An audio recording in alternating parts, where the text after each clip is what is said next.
আসসালামু আলাইকুম ও রহমতুল্লাহি ওবারাকাতুহু। প্রিয় তাকদির ইসলামিক টিভি শ্রোতা ও বন্ধুরা, আশা করি আল্লাহর অশেষ রহমত ও মেহেরবানিতে আপনারা সকলেই ভালো আছেন। তাকদির ইসলামিক টিভির পরিবেশনায় আজকের গল্প আমৃত্যু ভালোবাসি তোকে, আর আমি আছি আপনাদের সাথে মোহাম্মদ আলী। গল্পটি লিখেছেন সালমা চৌধুরী, ভিডিও এডিটিং করেছেন JR জাহিদ। তো চলুন দেরি না করে গল্পে ফিরি। আজকের গল্প আমৃত্যু ভালোবাসি তোকে।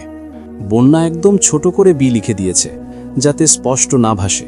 তানভীর নিজের হাতটা ভালোভাবে দেখে আকুল কণ্ঠে বলল, বাহ, তুমি তো খুব বুদ্ধিমতী।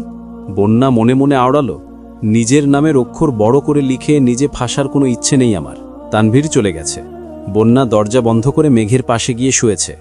আজ ৩রা ফেব্রুয়ারি, আবির মেঘের বিয়ের দিন। বিয়ে উপলক্ষে শহরের প্রথম সারি একটা কমিউনিটি সেন্টার বুকিং দেওয়া হয়েছে।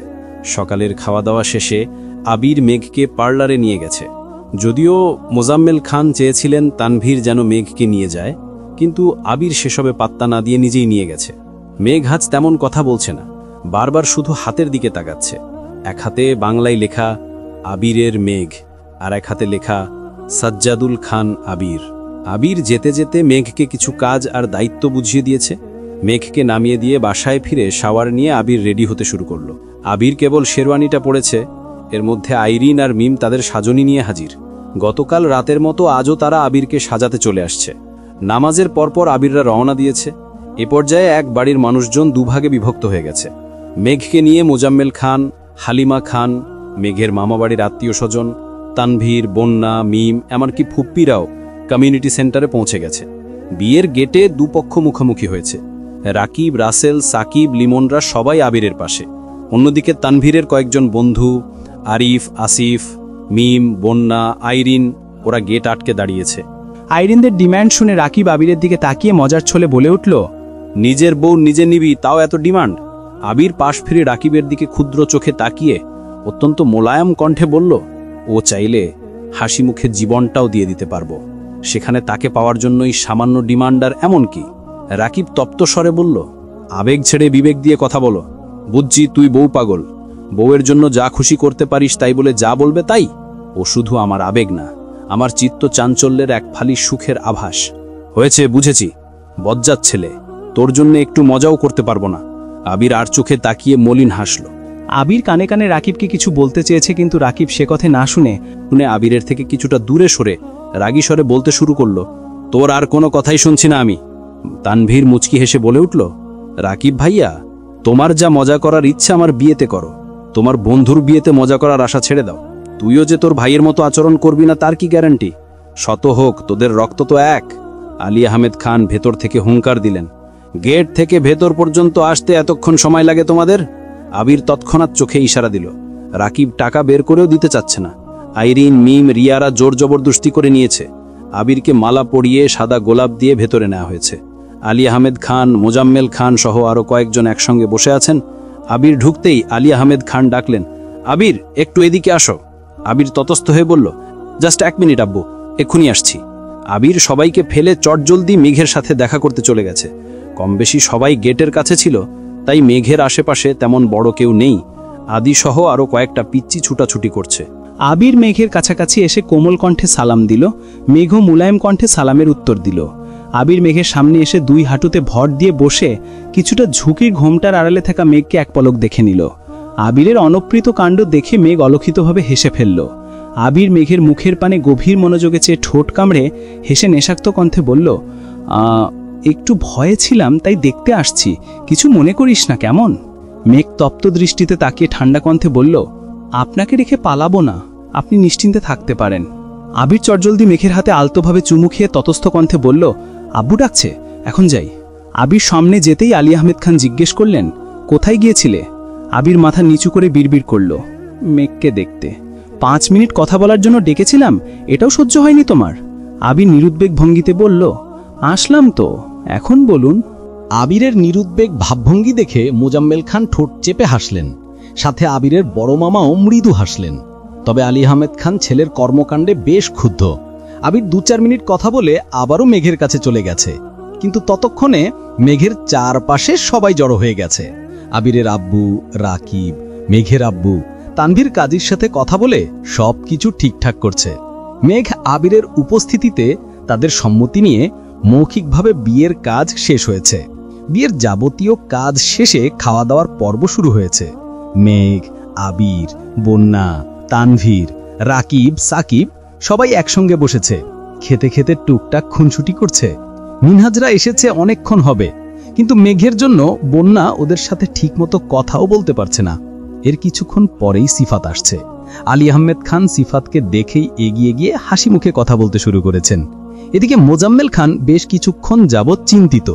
সিফাত কিছুটা দূরে যেতেই মোজাম্মেল খান কিছুটা চিন্তিত স্বরে ডাকলেন, ভাইজান। হ্যাঁ বল। আবির আর মেঘের বিয়ের কাজ কি শেষ? হ্যাঁ। কেন? না মানে কাবিনের কাজটা বাকি বয়ে গেল না? আলী আহমেদ খান গুরুভার কণ্ঠে বললেন, ছেলে আমার, মেয়ে তোর। সবচেয়ে বড় কথা, তারা দুজন দুজনকে মন থেকে ভালোবাসে। তুই কাবিন দিয়ে কি করবি?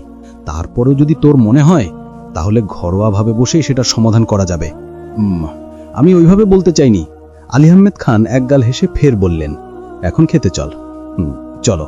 মেঘ আর আবিরের ফটোশ্যুট চলছে। বন্যা কাছেই দাঁড়িয়ে আছে, যেন মেঘের কোনো সমস্যা হলে ঝটপট যেতে পারে। বন্যার আব্বু, আম্মু, ভাই আর বোন এসেছিল। খাওয়া দাওয়া করে মেঘ আবিরের সাথে কয়েকটা ছবি তুলে কিছুক্ষণ আগেই বেরিয়েছে। ওনারা চলে যাওয়ার খানিকটা বাদে আচমকা তানভীর এসে বন্যার পাশ ঘেঁষে দাঁড়ালো। তানভীরকে দেখেই বন্যা কিছুটা সরে যাওয়ার চেষ্টা করলো। তারপর বলো, তুমি কবে বিয়ে করবে? বন্যা ভ্রু কুঁচকে বলে উঠল, মানে বিয়ে করবে না? আগে আপুর বিয়ে হোক, তারপর ভেবে দেখব। তানভীর মন মারা হয়ে বলল, ওহ। বন্যা ভনিতা ছাড়াই প্রশ্ন করল, কেন বলুন তো? তোমার বেস্ট ফ্রেন্ডের বিয়ে হয়ে যাচ্ছে, তোমার খারাপ লাগছে না? খারাপ কেন লাগবে? মেঘ তার প্রিয় মানুষকে বিয়ে করতে পেরেছে, এতে আমি খুব খুশি। তোমার প্রিয় বলতেই মোজাম্মেল খান দূর থেকে উচ্চস্বরে ডাকলেন, তানভীর। তানভীর ভয়ে আঁতকে ওঠে, ও বাবা বলে তড়িৎ বেগে বন্যার পাশ থেকে সরে গেছে। বন্যা উদ্বেগহীন চোখে তাকিয়ে আনমনে হাসল। বাইরে তানভীর যতই রাগি রাগি ভাব নিয়ে থাকুক না কেন, ভাষার ভেতরে সে আপাদ মস্তক ভীতু একটা ছেলে। মিম টেবিলে মাথা রেখে মুগ্ধ চোখে চেয়ে আবির আর মেঘকে দেখছে। মেঘের চোখে মুখে লজ্জা লজ্জা ভাব থাকলেও আবিনার চোখে লজ্জার ছিটে ফোটাও নেই। নতুন জামাইয়ের যেসব গুণাবলী থাকা প্রয়োজন তার একটাও আবিরের মধ্যে নেই। এই একবার মেঘের সাথে দুষ্টামি করছে, আবার তানভীর রাকিবের সাথে দুষ্টামি করছে। ছবি সুন্দর না হলে ফটোগ্রাফারের মাথায় গাট্টা দিয়ে স্টাইল শিখিয়ে দিচ্ছে। মিম সেগুলোই মনোযোগ দিয়ে দেখছে। আরিফ একটা আইসক্রিম মিমের সামনে রেখে মৃদুস্বরে বলল, খেয়ে নাও। মিম মাথা তুলে তাকিয়ে প্রশ্ন করল, আমি কেন খাবো? গরমের মধ্যে আইসক্রিমটা খেলে তোমার ভালো লাগবে, তাই নিয়ে আসছি। মিম গম্ভীর মুখ করে বলে উঠল, আমার ভালো কবে থেকে চিন্তা করা শুরু করেছো তুমি? যেভাবে এদিক সেদিক হোঁচট খাচ্ছ, চিন্তা না করে উপায় আছে? মিম মুচকি হেসে আস্তে করে বলল, তুমি ধাক্কা না মারলেই হলো। শেষ বিকেলের দিকে হালিমা খানরা বাসায় চলে আসছেন। মেঘার আবিরকে বরণ করার প্রস্তুতি নিচ্ছেন। কাজের ফাঁকে মালিহা খান অকস্মাৎ প্রশ্ন করে বসলেন, তোর মেয়ের বিয়েতে তুই খুশি তো বোন? হালিমা খান মুচকি হেসে বললেন, একটা কথা বলবো আফা? বল। আবিরের সাথে মেঘের বিয়ের ব্যাপারে আমি আরো অনেক দিন আগেই ভেবেছিলাম। সত্যি আমাকে বলিসনি কেন? কিভাবে বলতাম বলো? এই বাড়ির পুরুষদের কিছু বলতে গেলে ভয় লাগে, অন্ততপক্ষে বিয়ের বিষয়ে। প্রথমে মেঘের আব্বুকে বলতে চেয়েছি, কিন্তু ওনার ছেলে দেখার তোড়জোড় দেখে আর বলতে পারেনি। তারপর একদিন আকলিমাকে কথার কথা এমনিতেই বললাম, সে তো ভয়ের শেষ। আমাকে সঙ্গে সঙ্গে বারণ করেছে যেন তোমাকে কিছু না বলি। আমি সব ভুলে একদিন তোমাকে বলে ফেলতে চেয়েছিলাম, তৎক্ষণাৎ তোমার অতীতের ঘটনা মনে পড়ে গেছিল। আমার উল্টাপাল্টা চিন্তার জন্য বাসায় যেন নতুন কোনো অশান্তি সৃষ্টি না হয়, এজন্য আর কিছুই বলিনি। আবিরের আম্মু শীতল কণ্ঠে জানালেন, যা হয়েছে ভালোই হয়েছে। ছেলে মেয়ে পছন্দ করেছে, তারা ভাইয়ে ভাইয়ে সিদ্ধান্ত নিয়েছে, এতে আমাদের কোনো হাত নেই। মেঘের আম্মু মুখ ফুলিয়ে শ্বাস ছেড়ে মৃদুস্বরে বললেন, আমার মেয়েটার জন্য একটু ভয় হচ্ছে আফা। কেন? আমি জানি আবির মেঘকে অনেক পছন্দ করে, সারা জীবন আগলে রাখবে, কিন্তু সবকিছুর পরেও আবিরের শরীরে ভাইজানের রক্তই বইছে। তাছাড়া ওর রাগটাও বেশি। রাগের মাথায় মেঘের সাথে যদি খারাপ আচরণ করে। মালিহা খান মলিন হেসে বললেন, এখনই এত ভয় পাচ্ছিস কেন? ওরা তো আমাদের চোখের সামনেই থাকবে, যা হবে দেখা যাবে। সন্ধ্যার আগে আগে আবির মেঘ বাসায় আসছে। ওদের বরণ করে দুধ মিষ্টি খাইয়ে বাকি নিয়মকানুন শেষ করে মেঘকে নিয়ে মালিহা খান ভেতরে চলে যাচ্ছেন। এদিকে আবির ড্রয়িং রুমে দাঁড়িয়ে নির্বাক চোখে তাকিয়ে আছে। সবার পূর্ণ মনোযোগ মেঘের দিকে দেখে আবির ভ্রু কুচকে প্রশ্ন করল, আমি এখন কি করব? মালিহা খান তপ্তস্বরে বললেন, তোর যা ইচ্ছা কর গিয়ে। আবির দাঁতে দাঁত চেপে বিড়বিড় করল, বউটাকে দিয়ে গেলে অন্তত দেখতে তো পারতাম। বন্যারা পরের গাড়িতে আসছে, তাই একটু দেরি হয়েছে। মিম, আইরিন আর বন্যা গেইটের কাছে আসতেই তানভীর গুরুভার কণ্ঠে ডাকল, বন্যা। বন্যা সহ আইরিন আর মিম স্পষ্ট চোখে তাকিয়েছে। তানভীর তৎক্ষণাৎ বলে উঠল, আমি বন্যাকে ডেকেছি, তোদের নাম বন্যা? না। তাহলে এভাবে তাকিয়ে আছিস কেন? বন্যা মৃদুস্বরে বলল, কিছু বলবেন? সঙ্গে সঙ্গে মিম আর আইরিন একসঙ্গে বলে উঠল, কিছু বলবা? তানভীর মুখ ফুলিয়ে রাগী স্বরে বলল, না। মিম আর আইরিন বন্যাকে নিয়ে চলে যাচ্ছে। তানভীর কয়েক মুহূর্ত তাকিয়ে থেকে আবিরের কাছে গেল। তানভীর কপাল কুঁচকে এক দৃষ্টিতে বন্যার দিকে তাকিয়ে থেকে বলল, ভাইয়া, তোমার বিয়েটা তো শেষ হলোই, এবার আমারটা নিয়ে একটু ভাবো। আবির চোখ ঘুরিয়ে তানভীরের দিকে তাকিয়ে রাশভারী কণ্ঠে বলল, আগামী 2 বছর এই বাড়িতে আর কোনো বিয়ে হবে না। আমি চাকরি নিলেও না। না, আমার বউ অন্তত পক্ষে 2 বছর এই বাড়ির একমাত্র বউ হয়ে রাজত্ব করবে। তোর বোনের বউ ফিল শেষ হলেই তার ভাবিকে নিয়ে আসবো। ততদিনে তুই নিজেকে গুছা। তাই বলে 2 বছর? দেখ তানভীর, তুই আমার থেকে বয়সে 2 বছর ছোট, তাই বিয়েটাও 2 বছর পর করা উচিত। তাছাড়া আমি তোর বোনের মানসিক শান্তির ব্যাঘাত দিব না। তোকে 6 মাসের মধ্যে বিয়ে করালাম, সবকিছু ঠিকঠাক চলল। কোনো একদিন হয়তো আজ থেকে 10 বছর পর মেঘ আমার কাছে এই অভিযোগটা করলো, তখন আমি কি করব? ওকে কি এই দিনগুলো ফিরিয়ে দিতে পারবো? তানভীর মন মরা হয়ে বলল, থাক, আমি আর কিছু বলবো না। তানভীর মন খারাপ করে চলে যাচ্ছে। আবির মৃদু হেসে ফের ডাকলো, কিন্তু তানভীর আর তাকালো না। অবশ্য তাকালেও বিশেষ কোনো লাভ হবে না, কারণ আবির যা ভেবে এসেছে তাই হবে। তানভীর জোরপূর্বক কোনো কিছু পরিবর্তন করতে পারবে না, আর করতে চাইও না। আগামীকাল আবিরদের বাসায় অনুষ্ঠান হবে। একেবারে কাছের মানুষজন ছাড়া অতিরিক্ত কোনো মানুষ থাকবে না। আবিরের আব্বু চেয়েছিলেন একদিনেই অনুষ্ঠান শেষ করতে, কিন্তু মোজাম্মেল খানের এতে দ্বিমত ছিল। উনি মেয়ের বিয়ের জন্য এত বছর যাবৎ স্বপ্ন দেখেছেন, তাই আলী আহমেদ খান ওনার স্বপ্নকে বাস্তবায়ন করার সুযোগ দিয়েছেন। আবির আর রাকিব সন্ধ্যার পরপরই বেরিয়েছে, ফিরেছে প্রায় 11টা নাগাদ। ততক্ষণে বাড়ি মোটামুটি শান্ত হয়ে গেছে। আবির নিজের রুমে যেতে যেতে মেঘের রুমটাও দেখে গেছে। রুমের দরজা ভেতর থেকে বন্ধ। সন্ধ্যার পর থেকে মেঘের সাথে আবিরের আর কোনো কথাই হয়নি। আবির 2-3 বার ডাকতেও গিয়েছে, কিন্তু আজ কেন জানি সাহস পাচ্ছে না। তাই রুমে এসে মেঘের নাম্বারে কল দিল। সারাদিনের ক্লান্তিতে মেঘ গভীর ঘুমে তলিয়ে আছে। আবিরের কল বেজেই যাচ্ছে। মেঘের পাশ থেকে মাহমুদা খান ঘুম ঘুম কণ্ঠে মেঘকে ডেকে বললেন, মেঘ, ফোনটা সাইলেন্ট করো। মেঘ ঘুমের মধ্যে নড়ে উঠল, কিন্তু ফোন ধরল না। গতকাল রাতে আবিরের রুমে আসার ঘটনা ছড়াতে ছড়াতে বড়দের কান পর্যন্ত চলে গিয়েছে।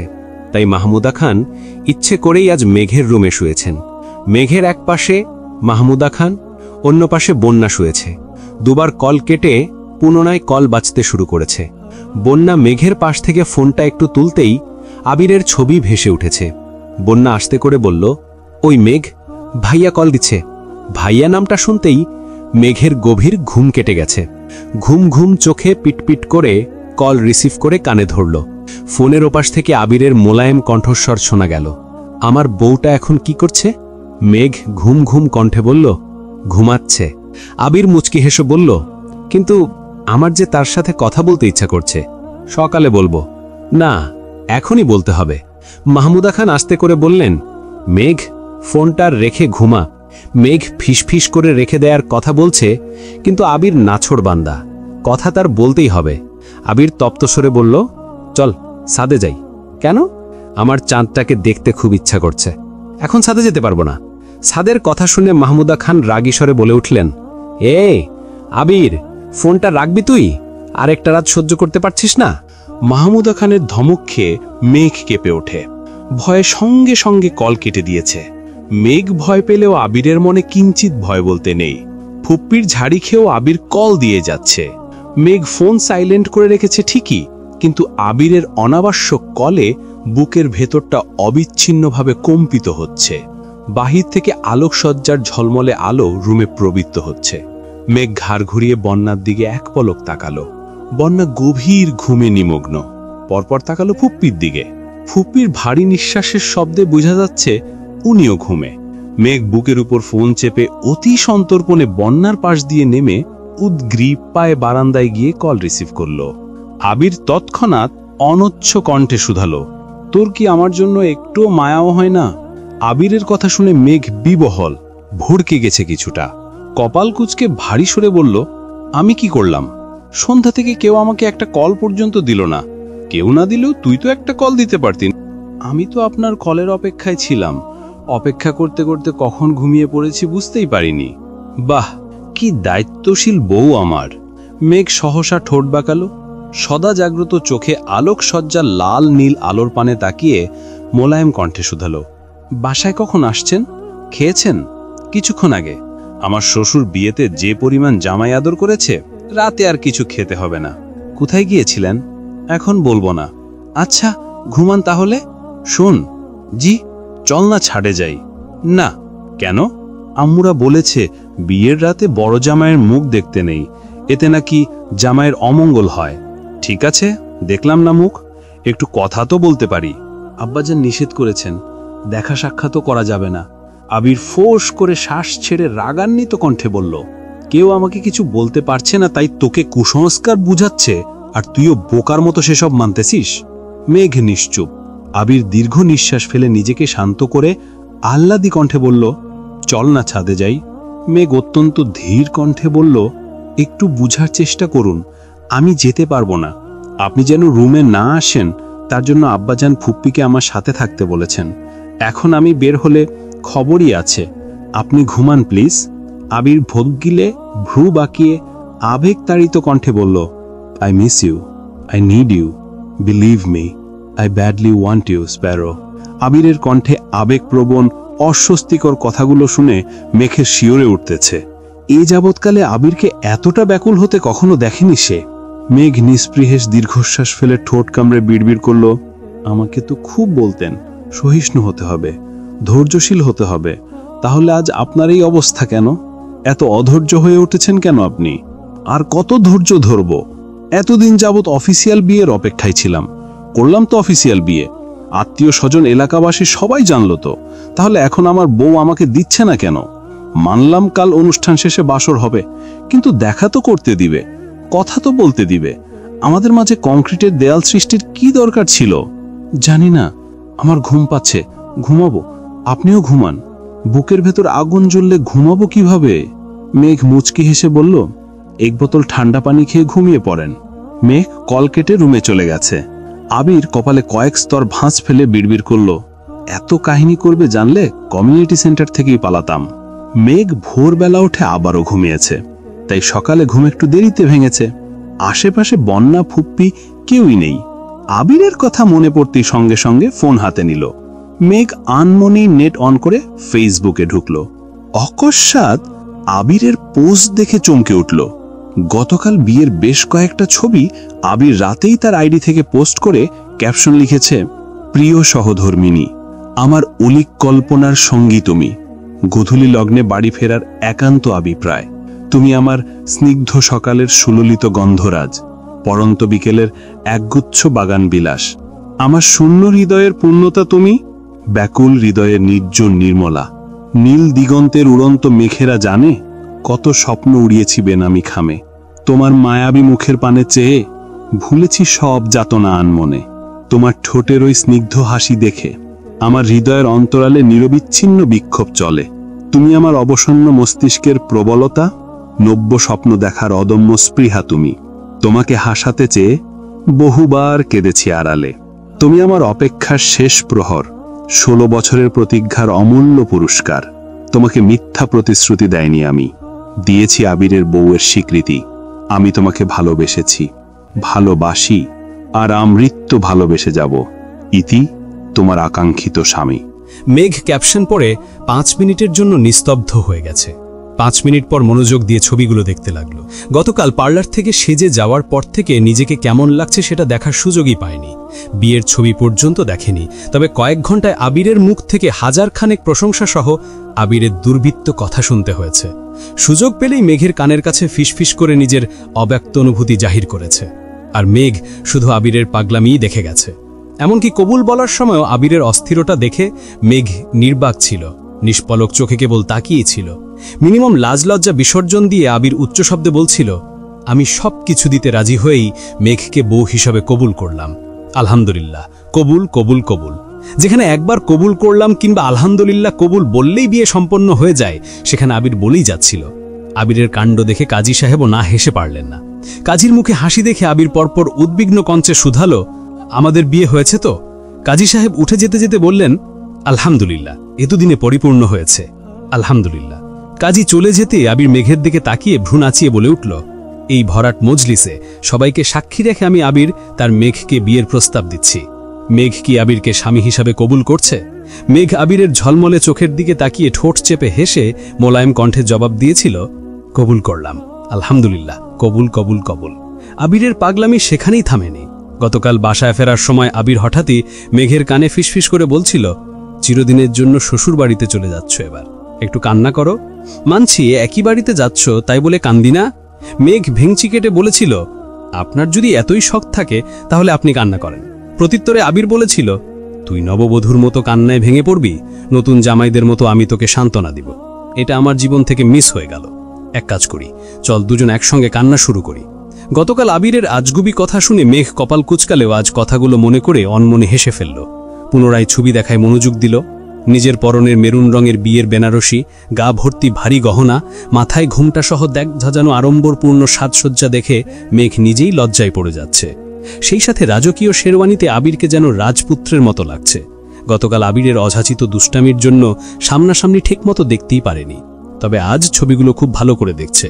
আয়নায় দুজনের মুখ দেখা, মেঘের কপালে আবিরের চুমু দেয়া, একে অপরের চোখে চোখ রেখে নিগুড়ো ঘরে বন্দি থাকা, বরণের ছবি সহ আরও 2-1টা ছবি আপলোড করেছে। মেঘ সবগুলো ছবি দেখা শেষে কৌতূহলবশত কমেন্টস দেখতে গেল। আবিরের বন্ধু, ছোট ভাই, বড় ভাই, রাকিব, সাকিব, তানভীর, মাইশা আপু সহ সবাই নিজেদের মতো অভিনন্দন জানানোর পাশাপাশি উস্কানিমূলক মন্তব্যও করেছে। কারো কারো মন্তব্য দেখে মেঘ বেশ বিস্মিত হচ্ছে। এর মধ্যে বন্যা আসছে।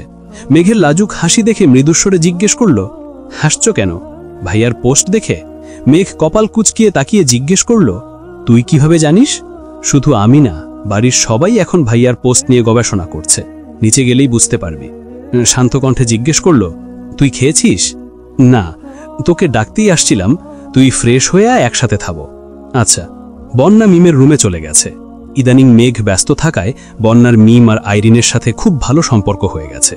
দুজনই তানভীরের কথা জানে, তাই তানভীরের হাত থেকে বন্যাকে সবসময় প্রোটেক্ট করে। ড্রয়িং রুমে সফায় হেলান দিয়ে চোখ বন্ধ করে বসে আছে আবির। রান্নাঘরে রান্নার আয়োজন চলছে।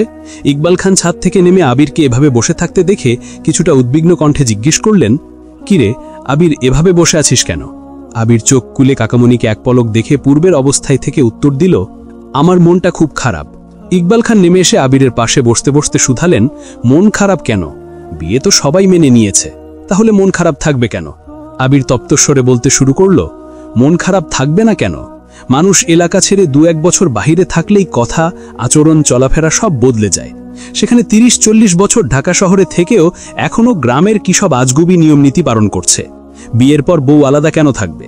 এত বছর অপেক্ষা করে, নিজের সাথে নিজে যুদ্ধ করে আল্লাহর কাছে চাইতে চাইতে মেঘকে পেয়েছি। কেউ কি জানে সেটা?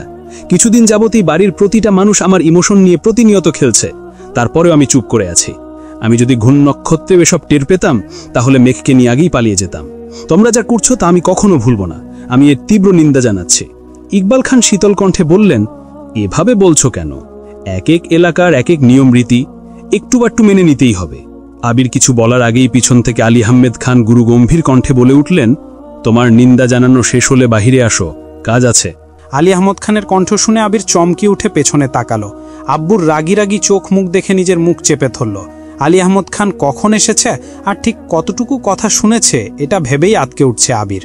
ইকবাল খানের সাথে আবিরের ফ্রেন্ডলি সম্পর্ক হওয়ার যা ইচ্ছে বলে দিতে পারে, কিন্তু আব্বুর সামনে সে যথাসাধ্য ভদ্র থাকার চেষ্টা করে। কিন্তু আজ এভাবে ধরা পড়ে যাবে সেটা কল্পনাও করতে পারেনি। আবির মাথা নিচু করে দাঁত দিয়ে জিভ কামড়ে বাসা থেকে বেরিয়ে গেছে। ইকবাল খান আলী আহমদ খানের মুখের পানে চেয়ে মলিন হাসলেন। আলী আহমদ খানও নিঃশব্দে হেসে বেরিয়ে গেছেন। কিছুক্ষণের মধ্যেই মেঘ নিচে নামলো।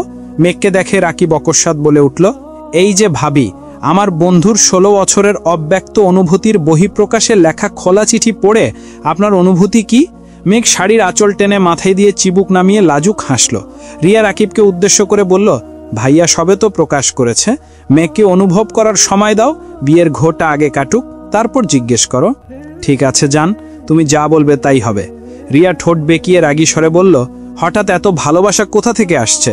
রাতে বারান্দায় দাঁড়িয়ে আকাশের পানে তাকিয়ে কল্পনা করে যেভাবে চিঠিটা লিখছিল, সেটা দেখে আমারও খুব ইচ্ছা হয়েছিল তোমাকে নিয়ে একটা চিঠি লেখার। কিন্তু বিশ্বাস করো, তুমি ফাল্গুনের সেই রক্তিম শিমুল ফুল আমার হৃদয়ের। এরপর আর কিছু ভেবেই পাচ্ছিলাম না। 30 মিনিট ভেবেছি, তানভীরকে নিয়ে গবেষণা করেছি, কিন্তু লাইনটার সম্পূর্ণ করতে পারিনি। তারপর মনে হলো কবিতা আর চিঠি লেখার থেকে সকাল সন্ধ্যা বাবু খাইছো জিজ্ঞেস করাটা খুব সহজ সমাধান। রিয়া বিরক্ত হয়ে বলল, তুমি আসলেই একটা আনরোমান্টিক। রাকিব হেসে উত্তর দিল, বিয়ে করেছি 6 মাস হতে চলল, এখনো আমি কত রোমান্টিক দেখেছ? তুমি বললে শিমুল ফুল না দিতে পারলেও কচুরি ফুল ঠিকই দিতে পারবো, আর কি চাও? রিয়া রাগান্বিত কণ্ঠে হুঙ্কার দিল, তুমি আপাতত চোখের সামনে থেকে যাও। আজকাল ভালোবাসার কোনো মূল্য নেই। নিজের বিয়ে করা বউও বলে আমি নাকি আনরোমান্টিক। ধিক্কার জানাই। কাকে ধিক্কার জানাচ্ছ? নিজেকেই। রিয়া সহসা হাসতে শুরু করেছে, সেই সাথে মেঘও হাসছে। আবির এসে রাকিবের কাঁধে হাত রেখে ধীর কণ্ঠে জানতে চাইল, কি হচ্ছে এখানে? আবিরের কণ্ঠ শুনে মেঘ আর চোখে তাকালো। আবিরকে এক পলক দেখেই লজ্জায় নুইয়ে পড়েছে। গতকালও এত লজ্জা পায়নি যতটা লজ্জা আজ পাচ্ছে। অবিলম্বে ঘুমটা টেনে মুখ ঢাকার চেষ্টা করল। রাকিবের সাথে দু একটা কথা বলে আবির মেঘের সামনে এসে দাঁড়িয়ে অত্যন্ত কোমল কণ্ঠে বলল, আসসালামু আলাইকুম। লজ্জায় আড়ষ্ট মেঘ ঠান্ডা কণ্ঠে বলল, ওয়ালাইকুম আসসালাম। শুভ সকাল বউ। শুভ সকাল। রাকিব গলা খাঁকারি দিয়ে বলল, তোর বউ এটা আমরা সবাই জানি, তাই বলে সারাদিন বউ বউ করবে? ভাবছি কিছুদিন দিনরাত এক করে শুধু বউই ডাকবো। মাহমুদা খান মালিহা খানের রুম থেকে বেরিয়ে আসতে আসতে ভারী কণ্ঠে বললেন, আবির, তোর কি কোনো কাজ নেই? সকাল সকাল মেঘকে জ্বালাচ্ছিস কেন? আবির কপাল কুঁচকে ঠোঁট বেঁকিয়ে শক্ত কণ্ঠে বলল, আমি কোথায় জ্বালিয়েছি? এতক্ষণ কাজ করে কেবলই আসলাম। ফুপ্পি, তোমার আমার সাথে কিসের শত্রুতা বলো তো? আব্বুর সাথে তুমি এমন আচরণ শুরু করেছো কেন? তোমাদের থেকে তো আমার শ্বশুরই ভালো। মেয়ে খেয়েছি কিনা দেখতে আমাকে জোর করে পাঠিয়েছেন, আর তোমরা? মাহমুদা খান রাশভারী কণ্ঠে বললেন, ভাইজান খুব সহজে মেনে নিয়েছে তো কিছু বুঝতে পারছিস না? ভাইজানের ধমক না শোনা পর্যন্ত শান্তি পাচ্ছিস না, তাই না? তোর আচরণে কোনো কারণে ভাইজান যদি রেগে যান, বাড়ি ভর্তি মেহমানের সামনে চিৎকার চেঁচামেচি করেন, বিষয়টা কি ভালো লাগবে? তার থেকে উনি শান্ত আছেন, তুইও একটু শান্ত থাক। ঠিক আছে, থাকলাম শান্ত। আবির মুখ ফুলিয়ে শ্বাস ছেড়ে মেঘের দিকে তাকিয়ে ব্যস্ত কণ্ঠে বলল, বউ, তুমি খেয়ে নাও। হ্যাঁ, তোমার ফুপ্পু শাশুড়িটা ভালো না, একদম মহিলা হিটলারের মতো আচরণ করছেন। আমি এখন পালাই। আবির এক দৌড়ে বাসা থেকে বেরিয়ে গেছে। রাকিবও হাসতে হাসতে চলে গেছে। মাহমুদা খান হেসে বললেন, মেঘ, খেতে বস, আমি ওদের ডেকে নিয়ে আসি। একটু পরেই সবাই খেতে নেমেছে। মেঘকে দেখেই জান্নাত বলে উঠল, তুমি আমার স্নিগ্ধ সকালের সুললিত গন্ধরাজ, পড়ন্ত বিকেলের একগুচ্ছ বাগান বিলাস। পাশ থেকে আইরিন বলল, ভাবি, এইটা না, আমার ওই লাইনটা বেশি ভালো লেগেছে। নীল দিগন্তের উড়ন্ত মেঘেরা জানে কত স্বপ্ন উড়িয়েছি বেনামি খামে। রিয়া মৃদু হেসে বলল, তোমরা শুধু শুধু মেঘকে জ্বালিও না। মেঘ, আমি তোমাকে ভালোবেসেছি, ভালোবাসি, আর আমৃত্যু ভালোবেসে যাব। তুমি একদম মন খারাপ করবে না, কেমন? ওদের দুষ্টামিতে মেঘ চোখ তুলে তাকাতেই পারছে না। এর মধ্যে মালা এসে একটা চেয়ার টেনে বসল। আইরিন মজার ছলে জিজ্ঞেস করল, মালা আপু, আপনার কোন ডায়লগটা ভালো লেগেছে? কিসের ডায়লগ?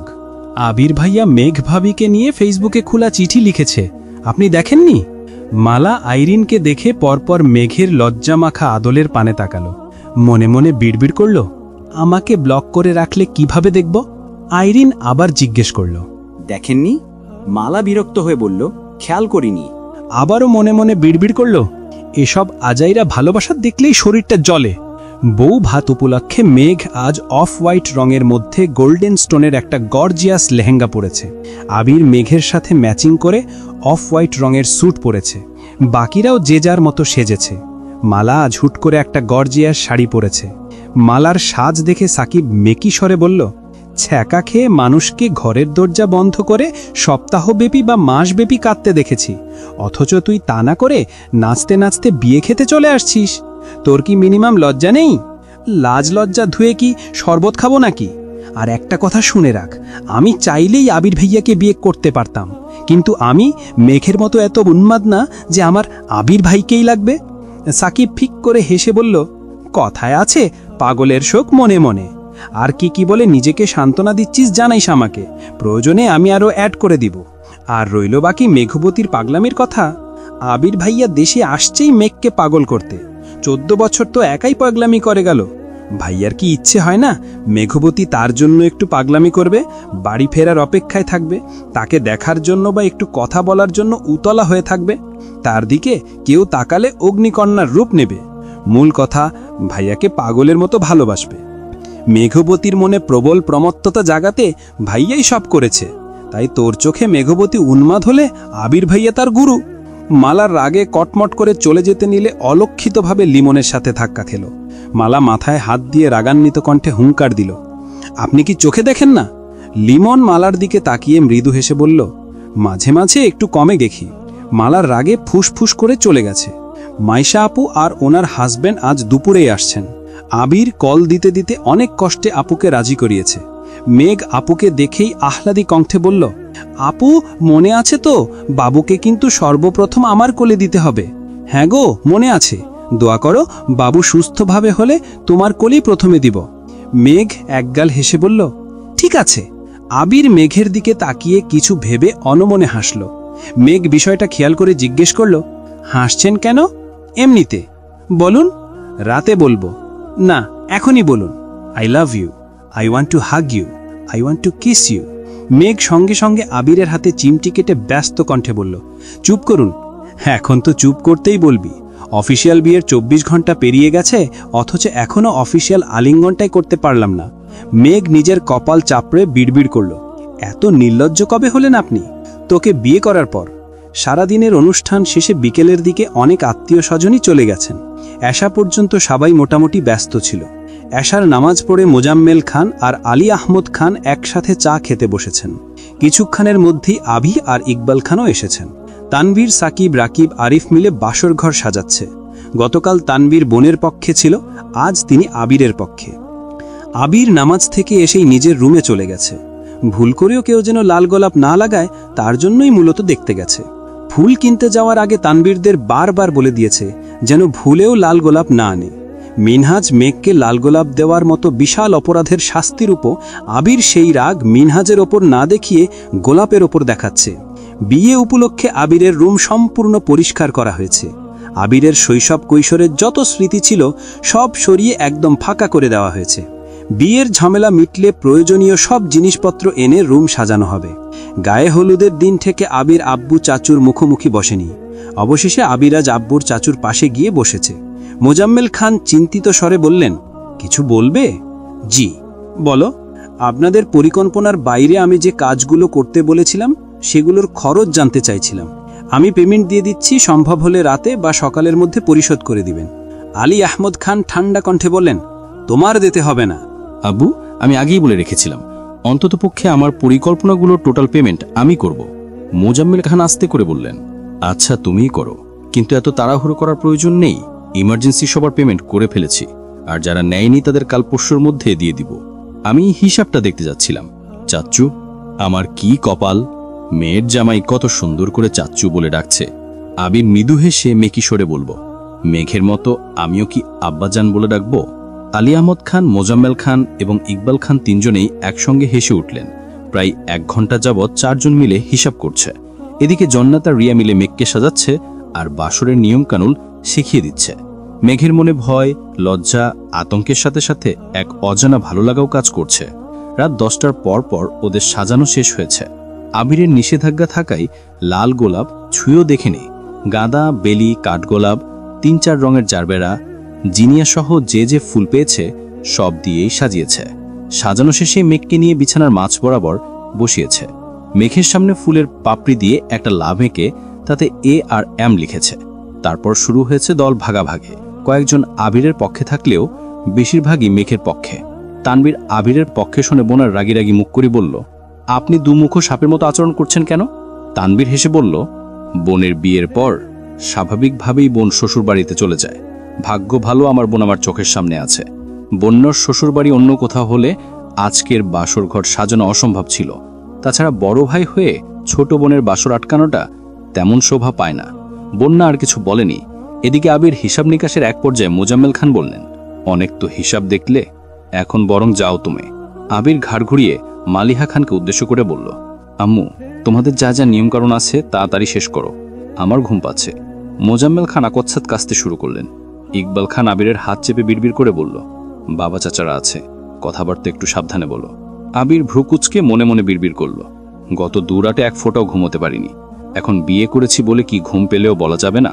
আবির নিশ্চুপ দেখে মোজাম্মেল খান স্বাভাবিক কণ্ঠে বললেন, বাকিগুলো সকালে দেখে নিও। আবির তপ্ত স্বরে বলল, আর কিছু দেখতে হবে না, যা লাগবে তানবীরকে বললেই হবে। মাহমুদা খান এসে মৃদু স্বরে বললেন, আবির তুই এখন রুমে যেতে পারিস। আবির হঠাৎই কেমন যেন লজ্জা পাচ্ছে, লজ্জায় উঠে যেতে পারছে না। আলী আহমদ খান অকচ্ছাদ বকে উঠলেন, এত লজ্জা পেতে হবে না, যাও। আবির মাথা নিচু করে রুমের দিকে চলে গেছে। রুমের সামনে যথারীতি 2 দল মানুষ দাঁড়িয়ে আছে। তানবীর আবিরের দলের হওয়া সত্ত্বেও ওরা জোরপূর্বক তানবীরকে রুমের ভেতরে রেখেছে। আবির দরজা থেকে উকি দিয়ে বিছানাটা দেখে নিল। মাথায় ঘোমটা দিয়ে নববধূ বিছানায় বসে আছে। আবির বাকিদের উদ্দেশ্যে স্বাভাবিক কণ্ঠে বলল, কি চাই? তেমন কিছু না। রাকিব আবিরের পাশ থেকে বলে উঠল, আজ যত ইচ্ছা দিয়ে আমি বারণ করব না, কারণ বাসর ঘর আমিও সাজিয়েছি, তাই ভাগ আমিও পাবো। আবির রাকিবের দিকে তাকিয়ে হাসল। আইরিন অকচ্ছদ বলে উঠল, ভাইয়া তাড়াতাড়ি টাকা দিয়ে আমাদের বিদায় করো। আবির শান্ত কণ্ঠে বলল, তোরা কত চাই সিদ্ধান্ত নিয়ে তানবীরের কানে কানে বল। আইরিন, জান্নাত, রিয়া, মিম, বন্যা ফিসফিস করে কিছুক্ষণ ভেবেচিন্তে তানবীরকে জানালো। আবির সঙ্গে সঙ্গে বলল, সিদ্ধান্ত ফাইনাল? হ্যাঁ। এখন সামনে থেকে সরো। কেন সরব? আগে টাকা দিবে তারপর যাব। আবির তপ্ত স্বরে বলল, আমি যেতে বলিনি আপু, সরতে বলেছি। বউ না দেখলে আমি তোমাদের কিছু দিতে পারছি না, বউ দেখে ফেললে তো শেষই। তোমরা যেমন আমাকে বিশ্বাস করতে পারছো না, তেমন আমিও পারছি না। আমার বউয়ের জায়গায় অন্য কাউকে যে বসিয়ে রাখো তার কি গ্যারান্টি আছে?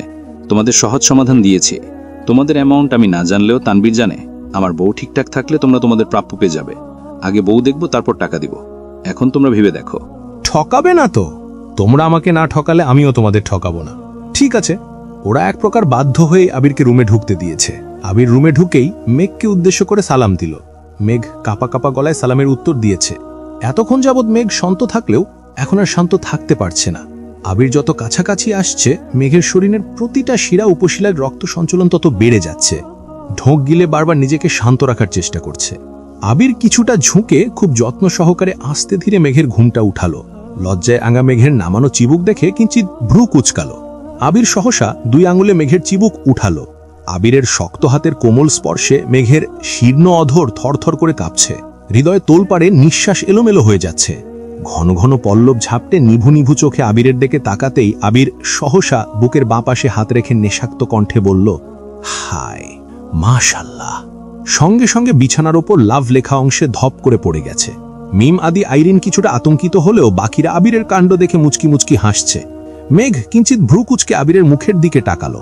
আবির আচমকা কাত হয়ে মেঘের দিকে ঘুরে হাতের উপর মাথা রেখে মৃদুগামী কণ্ঠে বলল, অবশেষে আবিরের একান্ত চাঁদ আবিরের রুমে দীপ্তি ছড়াচ্ছে।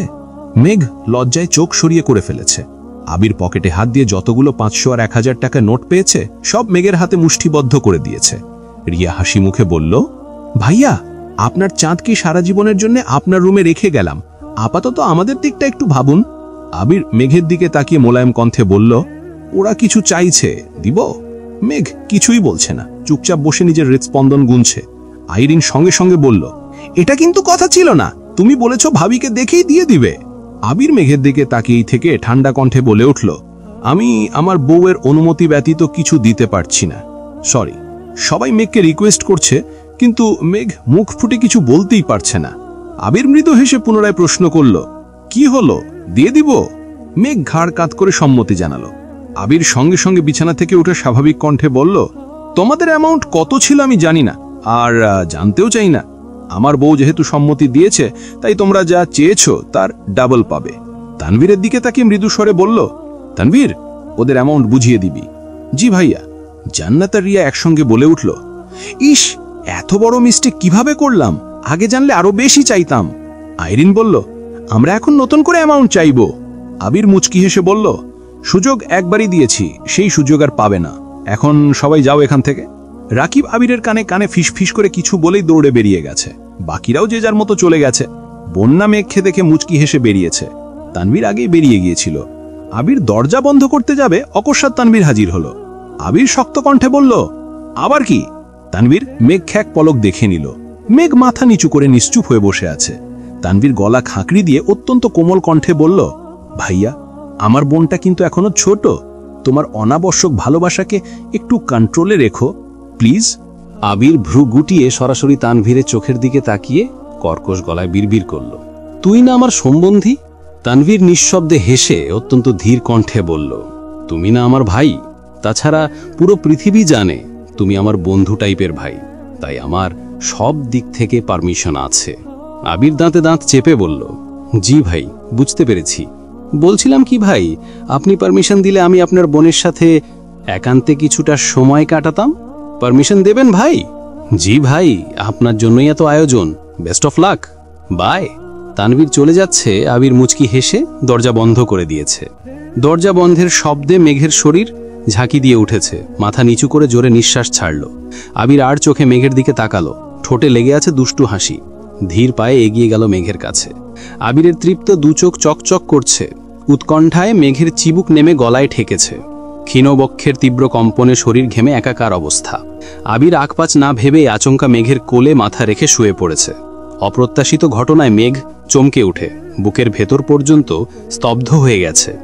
মেঘ সঙ্গে সঙ্গে চোখ বন্ধ করে ফেলেছে, হাত পা সহ সারা শরীর থরথর করে কাঁপছে। আবির অকস্মাৎ জামা কাপড়ের উপর দিয়ে মেঘকে জড়িয়ে ধরে পেটে মুখ গুজল। আবিরের অবাঞ্ছিত স্পর্শে মেঘের জোড়ালো বক্ষস্পন্দন আরও বেশি জোড়ালো হতে শুরু করেছে। নীরবে ঢোক গিলে এলোমেলো নিঃশ্বাস ছাড়ছে। আবির ভয়ঙ্কর আবেশে আবদ্ধ। সুদীর্ঘ অবকাশের অস্ফুট প্রণয়ের অফিসিয়াল অনুমোদন পেয়েছে আজ। মেঘের শরীর থেকে আসা বিমুগ্ধকারী ঘ্রাণটা আবিরের নাসারন্ধ্রের সঙ্গে সঙ্গে হৃদয় তোলপাড় চালাচ্ছে। আবির এক মনে সেই ঘ্রাণটা উপলব্ধি করছে। মেঘের অভিমানে নাক ফোলানো গায়ের তীব্র গন্ধ, দরদি স্পর্শ, আহ্লাদী কণ্ঠের আবদার পূরণের পরিপূর্ণ অধিকার পেয়েছে আজ। এই মেঘ একান্ত আবিরের। পৃথিবীর আর কারো সাধ্য নেই যে আবিরের কাছ থেকে তার মেঘকে দূরে সরাবে। আজ ছোট্ট মেঘের আদুরে কণ্ঠে বলা কথাগুলো আবিরের খুব মনে পড়ছে। অকস্মাৎ পেট থেকে মুখ সরিয়ে ঘাড় কিছুটা ঘুরিয়ে মেঘের অভিমুখে তাকালো। মেঘের বন্ধ চোখের পাতা আর কম্পিত অধর দেখে আবির আনমনে হেসে অত্যন্ত মোলায়েম কণ্ঠে বলল, তুমি আমার বহু প্রতীক্ষিত একান্ত অভিলাষ, হৃদয়ের মণিকোঠায় সঙ্গোপনে রাখার নির্মম প্রয়াস। আমার অবিচ্ছেদ্য প্রণয়ের উত্তাপ তুমি, সকাল সন্ধ্যা সর্বনাশের কারণটাও শুধু তুমি। মেঘের সংকোচ কোনোভাবেই কাটছে না, চোখ খুলে আবিরের দিকে তাকাতেও পারছে না। আবির মুচকি হেসে ডাকল, ওগো অপরূপা, চেয়ে দেখো না মনোরমা। মেঘ কিংকর্তব্য বিমূঢ়। আবিরের একের পর এক ভাবপ্রবণ কথা শুনে মেঘের অস্থিরতা বেড়েই চলেছে। বুকের ভেতরে চলমান ইতস্ততা কাটিয়ে চোখ পিটপিট করে তাকালো। আবিরের সঙ্গে চোখাচোখি হতেই আবির অকস্মাৎ সশব্দে হেসে উঠল। আবিরের প্রাণোচ্ছল হাসি দেখে মেঘ না হেসে পারল না। আবির হাসি থামিয়ে জিভ দিয়ে ঠোঁট ভিজিয়ে তপ্ত স্বরে শোধালো, আমাকে পেয়ে খুশি তো? মেঘ মাথা দলিয়ে স্বাভাবিক কণ্ঠে বলল, আলহামদুলিল্লাহ, অনেক খুশি। আপনি? আবির আবারও মৃদু হাসল। মেঘের কোল থেকে উঠে মুখোমুখি বসল। লম্বা নিঃশ্বাস ফেলে মেঘের হাতটা শক্ত করে ধরে কোমল কণ্ঠে বলতে শুরু করল, আলহামদুলিল্লাহ, আজ আমি খুব খুশি, কারণ আমার স্প্যারোকে দেওয়া কথা আজ পরিপূর্ণভাবে রাখতে পেরেছি। ছোট্ট স্প্যারোর সেই আহ্লাদী কণ্ঠে বলা কথাটা আমাকে ছেড়ে যেতে পারবে না। স্প্যারো ভুলে গেলেও আমি ভুলতে পারিনি। গত 16টা বছর আমি শুধু এই একটা কথার জোরেই সব বিপত্তিতে টিকেছিলাম। আজ আমার স্প্যারোকে আবারও বলতে চাই, আমি ছেড়ে যাইনি, কোথাও যাইনি। তোমার আবির তোমারই আছে। তুমি সেদিন শুধু বলেছিলে ছেড়ে যেও না, অথচ আমি বুঝেছিলাম তোমাকে ছেড়ে বাঁচতে পারবো না। শেষ বিকেলে পাখিদের বাড়ি ফেরার তাড়া দেখে তুমি আবেগী কণ্ঠে বলেছিলে, ওদের মতো আমারও যদি আলাদা একটা বাড়ি থাকতো। আর আমি ভেবেছিলাম যে কোনো মূল্যেই হোক তোমাকে তোমার স্বপ্নের বাড়ি উপহার দেব। একবার খেলতে গিয়ে পায়ে ব্যথা পেয়েছিলাম বলে তুমি শীতল কণ্ঠে বলেছিলে, খেলতে না গেলে তো ব্যথা পেতে না। আমি মনে মনে বলেছিলাম, আজকের পর খেলতে যাব না। জ্বরের ঘোরে আমার হাতটা আঁকড়ে ধরে তুমি বলেছিলে, আমার কাছে থাকো। আমিও থেকে গেলাম। কোনোদিন কোনো কারণে বাসায় আমাকে বকা দিচ্ছিল দেখে তুমি সবার সামনে আমার হাতটা শক্ত করে ধরে বলেছিলে, আবির ভাইয়া শুধু আমার, তোমরা কেউ কিছু বলতে পারবে না। আমি আবির সেদিনই তোমার হয়ে গেছিলাম। নিজের সাথে প্রতিজ্ঞা করেছিলাম, বাঁচলে তোমার সাথেই বাঁচব। মেঘ অবিশ্বাস্য চোখে আবিরের অভিমুখে চেয়ে আছে। অতর্কিতেই বেড়েছে বুকের ভেতরে ধুকপুক শব্দ। আবিরের কথাগুলো শুনে মেঘের চক্ষুদয় কোটর ছেড়ে বেরিয়ে আসতে চাইছে। ফর্সা লাজুক আদল মুহূর্তেই পরিবর্তন হয়ে গেছে। নাকের ডগায় মুক্তোর মতো বিন্দু বিন্দু ঘাম চিকচিক করছে। মেঘের উদ্বেজিত মনোভাব চোখে মুখে ফুটে উঠছে। যেই আবিরের প্রণয়ে আসক্ত মেঘ, সেই আবির মেঘের কাছেই প্রতিজ্ঞাবদ্ধ ছিল এতগুলো বছর। এটা ভেবেই মেঘের মস্তিষ্কের নিউরনে অনুরণন শুরু হয়েছে। মেঘ অসহায় মুখ করে আবিরের চোখের দিকে তাকিয়ে প্রশ্ন করল, আমি আপনাকে এত কিছু বলেছিলাম? আবির মেঘের দুহাত নিজের দুগালে রেখে নিঃশ্বাস টেনে বলল, আমার মনে নেই কেন? কারণ তখন তুমি অনেক ছোট ছিলে। আপনি কখনো বলেননি কেন? ভালোবাসা মুখে বলে হয় না পাগলি, তোমাকে নিজ থেকে অনুভব করতে হতো, আর আমি সেই অপেক্ষাতেই ছিলাম। মেঘ কপাল কুঁচকে প্রশ্ন করল, আপনি আমাকে তুমি করে বলছেন কেন? শুনতে খারাপ লাগছে? কেমন যেন অস্বস্তি লাগছে। আপনার মুখে তুইটাই মানায়। অভ্যাস করো, এখন থেকে তুমিটাই বেশি শুনতে হবে। কেন? আবির মৃদুস্বরে বলল, আমার সম্বন্ধী আমাকে ভয়ঙ্করভাবে ওয়ার্নিং দিয়েছে। বিয়ের পর তোমার সাথে তুইতুকারি করলে আমার নামে মামলা দিবে। তানভীরের এসব তুইতুকারি একদম পছন্দ না। ওর সাথে কথা বললে সচরাচর তোমাকে তুই বলে সম্বোধন করি না, তারপরও ভুলে যদি বলে ফেলি তখন দেখা যায় রাগে সারাদিন আমার সাথে কথাই বলে না। গতকাল রাতে আমাকে লাস্টবারের মতো ওয়ার্ন করেছে যেন কোনোভাবেই তুই না বলি। পার্সোনালি ঘরে দরজা বন্ধ করে তুই বললেও আমার সম্বন্ধী বাবা মা, শ্বশুর শাশুড়ি কিংবা কোনো আত্মীয়ের সামনে কোনোভাবেই তুই বলতে পারবো না। মেঘ অভিনবিষ্টের ন্যায় চেয়ে থেকে শান্ত কণ্ঠে শুধালো, আপনি ভাইয়াকে ভয় পান? না, তোমাকে ভয় পাই। মানে? আবির মেঘের হাত গাল থেকে নামিয়ে বুকের উপর রেখে বলতে শুরু করল, তোমাকে হারানোর ভয়ে আমার এইখানটা বারংবার কেঁপে ওঠে। আবিরকে ধ্বংসের একমাত্র অস্ত্রই মেঘ। তানভীর সহ আমার কাছের মানুষজন খুব ভালোভাবেই জানে আমার জীবনে তোমার অস্তিত্ব ঠিক কতখানি জুড়ে। আমাকে কোনো কিছুতে রাজি করাতে ব্যর্থ হলেই ইচ্ছেকৃত তোমার নাম নেয়, কারণ তারা জানে তুমি আমার একমাত্র দুর্বলতা। এই যে তুমি কত শত কুসংস্কার মানো, কিছু হবে না জেনেও আবেগে নাচো, আমিও ঠিক তেমন। তোমার নামে কিছু শুনলে বুঝে না বুঝে রিয়্যাক্ট করি, নিজের ওপর নিয়ন্ত্রণ হারিয়ে ফেলি। অন্ততপক্ষে তোমাকে নিয়ে তানভীরের সাথে আমি কোনো রকম অসৎভাবে জড়াতে চাই না, তাই ও যা বলেছে আমি মেনে নিয়েছি। আবিরের উৎকণ্ঠা দেখে মেঘ প্রতিনিয়ত আশ্চর্যের চূড়ায় পৌঁছে যাচ্ছে। মেঘ নির্বাক চোখে তাকিয়ে গভীর মনোযোগ দিয়ে আবিরকে দেখছে। আবির কয়েক মুহূর্ত মেঘের মায়াবী আদলে চেয়ে থেকে আনমনে হেসে বলল, ম্যাম, এভাবে তাকিয়ে আমাকে আগে ভাগেই দুর্বল করে দিবেন না, আপনার সাথে আমার অনেক কথা আছে। আবিরের কথায় মেঘের ভাবনার সুতো ছিঁড়েছে। কপালে ভাঁজ ফেলে মৃদুস্বরে বলল, কি কথা? আগে নামাজ পড়ে রবের কাছে শুকরিয়া আদায় করি, তারপর বলবো। যাও, ফ্রেশ হয়ে অজু করে আসো। আবির মেঘের হাত ছেড়ে বিছানা থেকে নামছে। এত কথোপকথনের ভিড়ে রিয়া আর জান্নাতের শিখিয়ে দেয়া নিয়মকানুনের কথা মেঘ ভুলেই গিয়েছিল। মেঘ ঝটপট বিছানা থেকে নেমে আবিরের পায়ে হাত দিয়ে সালাম করতে নিল, কিন্তু সালাম করার আগেই আবির মেঘের দুই বাহু ধরে উঠিয়ে আলতোভাবে বুকে জড়িয়ে মুলায়ম কণ্ঠে বলল, তোমার অবস্থান আমার পায়ে নয়, হৃদয়। আজকের পর কোনোদিন পায়ে হাত দিয়ে সালাম করার চেষ্টাও করবে না, মনে থাকবে? জি। আবির মেঘকে ছেড়ে ড্রেসিং টেবিলের উপর থেকে ফোনটা হাতে নিয়ে ব্যালকনির দরজায় হেলান দিয়ে দাঁড়িয়ে কিছু একটা করছে। এদিকে মেঘ মনে মনে হাবিজাবি ভাবছে আর ব্যস্ত হাতে গহনা খুলছে। গলার একটা গহনাকে খুলতে গিয়ে চুলে টান পড়তেই মেঘ ব্যথায় উফ করে উঠাচ্ছে। আবির সহসা ফোন টেবিলের উপর রেখে মেঘের কাছে এসে জিজ্ঞেস করল, কি হয়েছে? চুলে টান লাগছে, হাত ছাড়াও, আমি দেখছি। মেঘ ভ্রু কুচকালো, তবে নিষেধ করল না। আবির খুব মনোযোগ দিয়ে মেঘের চুল সরিয়ে গহনা খুলে দিয়েছে। মাথায় লাগানো ক্লিপগুলো খুলতে খুলতে কর্কশ কণ্ঠে বিড়বিড় করল, আগেই বলেছি রাতে এত সাজগোজ করতে হবে না, তারপরও কেউ কথা শোনে না। আবিরের ঠান্ডা কণ্ঠের অভিযোগে সম্বিত ফিরল মেঘের। চোখ ঘুরিয়ে আবিরকে এক পলক দেখে হালকা করে কেশে শীতল কণ্ঠে ডাকল, আবির ভাই। অকস্মাৎ আবিরের সুপ্ত ক্রোধ চোখে ভেসে উঠেছে। মেঘের দিকে তাকিয়ে চোখ রাঙাতেই মেঘ দাঁত কেলিয়ে হেসে বলল, মজা করেছি। আবির প্রতি উত্তরে কিছুই বলল না। মেঘ ওয়াশরুম থেকে ফ্রেশ হয়ে আসতেই আবির চুপচাপ ওয়াশরুমে চলে গেছে। যথারীতি দুজন একসঙ্গে 2 রাকাত নফল নামাজ পড়ে নিয়েছে। নামাজ শেষ করে আবির মেঘের কপালে দীর্ঘ চুমু খেয়ে মেঘকে শক্ত করে জড়িয়ে ধরল। আবিরের সারাদিনের সব দুষ্টুমি, খুনসুটি হঠাৎই পরিবর্তন হয়ে গেছে, কেমন যেন নিশ্চুপ হয়ে গেছে। আবিরের বুকের ওপর মাথা থাকায় মেঘ স্পষ্টভাবে আবিরের হৃৎস্পন্দন টের পাচ্ছিল। মেঘ হঠাৎই কষ্ট কণ্ঠে শুধালো, আপনার কি হয়েছে? আপনি কি কোনো বিষয় নিয়ে চিন্তিত? আবির ঘন ঘন ঢোক গিলছে। মেঘকে বিছনার পাশে বসিয়ে আবির ফ্লোরে বসল। মেঘ ব্যাকুল কণ্ঠে বারবার প্রশ্ন করছে। আবির উত্তর না দিয়ে কিছুক্ষণ চুপচাপ বসে রইল। আবির আচমকা বসা থেকে উঠে ওয়ার্ড্রোব থেকে একটা ছোট বক্স বের করল। আবির নাম লেখা একটা ডিজাইনিং লকেট বের করে মেঘের গলায় পরিয়ে দিতে দিতে মৃদু স্বরে বলল, এটা বাসরাতের গিফট। মেঘ তৎক্ষণাৎ লাফিয়ে উঠে বালিশের নিচ থেকে একটা ঘড়ির বক্স বের করে আবিরকে দিয়ে বলল, এটা আপনার জন্য। আবির কপাল কুঁচকে প্রশ্ন করল, বাসর রাতে গিফট দিতে হয় এটা তোমাকে কে বলেছে? রিয়া আপু, জান্নাত আপু, তাছাড়া আমার বান্ধবীরা বলেছে। আর কি কি বলেছে? আরো অনেক কিছু। আবির ভ্রু গুটিয়ে ধীর হস্তে কপাল চাপড়ে শক্ত কণ্ঠে বলল, ইস, আমার বউটাকে ওরাই নষ্ট করছে। মেঘ ঠোঁট কামড়ে বিড়বিড় করল, মোটেই না। আবির ঘড়িটা দেখে মুচকি এসে বলল, পরিয়ে দাও এখন। মেঘ ঘড়িটা পরিয়ে দিয়ে আহ্লাদি কণ্ঠে শুধালো, পছন্দ হয়েছে? আমার একমাত্র বউয়ের দেয়া গিফট পছন্দ তো হবেই। আবির তপ্তস্বরে ফের বলল, তোমার জন্য আরো সারপ্রাইজ আছে। কি? আবির একটা অ্যালবাম বের করে মেঘের হাতে দিল। অ্যালবামের সর্বপ্রথম ছবিটা আবির আর মেঘের বিয়ের। দুজন পাশাপাশি বসা, মেঘ ঘাড় কাত করে আবিরের বাইসেপে রেখেছে, আবির মেঘের মাথার উপর নিজের মাথা কাত করে রেখেছে। দুজনের এক হাত সামনের দিকে। আবিরের হাতের তালুতে মেহেদি দিয়ে লেখা মেঘের আবির, আর মেঘের হাতে লেখা আবিরের মেঘ। মেঘ ছবিটা দেখে মৃদু হেসে অ্যালবাম খুলেছে।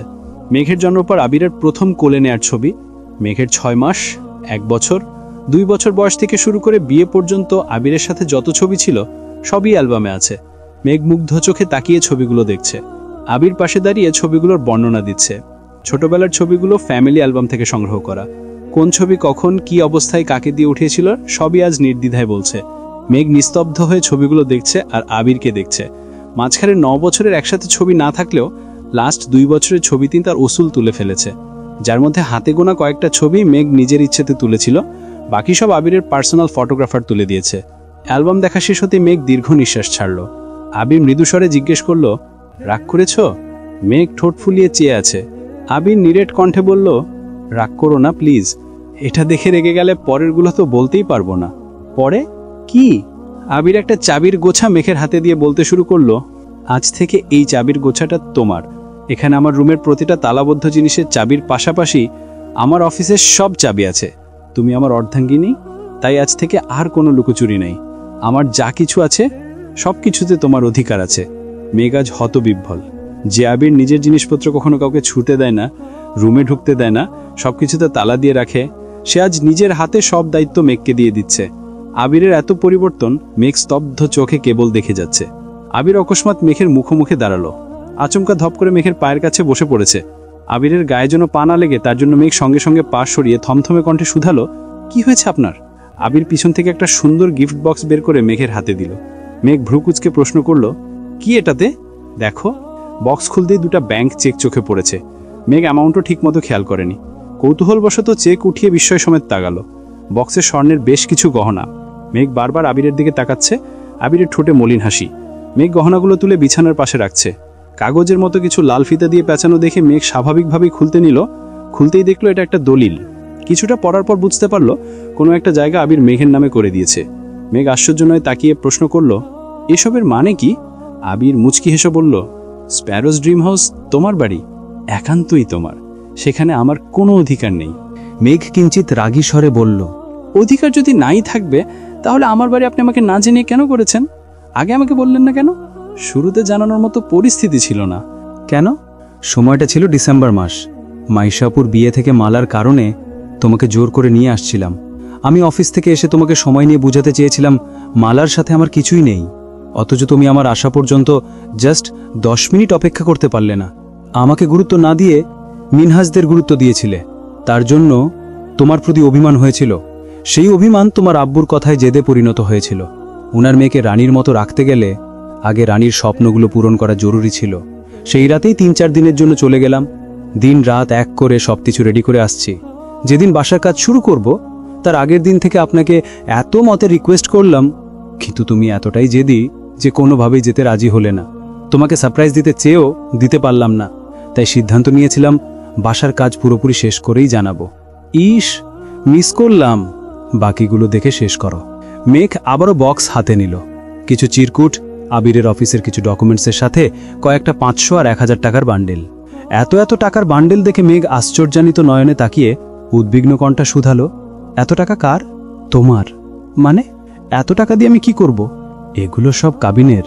মেঘ ধীর কণ্ঠে বলতে শুরু করল, আমি যতদূর শুনেছি কাবিন বউয়ের পরিবার অথবা বউয়ের ইচ্ছা অনুযায়ী দিতে হয়। আমি বউ হয়ে বলছি আমার কাবিনের কোনো প্রয়োজন নেই। আমি আপনাকে চেয়েছি, আলহামদুলিল্লাহ আপনাকে পেয়ে গেছি। আমার আর কিছুই চাওয়ার নেই। আপনার এত এত গিফট, টাকা, ব্যাংক চেক এসবের কোনো কিছুই চাই না। বিয়েতে কাবিন যদি আবশ্যক হয় তবে আমি কাবিন হিসেবে আপনাকে চাইব। আমৃত্যু শুধু আপনাকেই চাইব। মেঘের দু চোখ ছলছল করছে।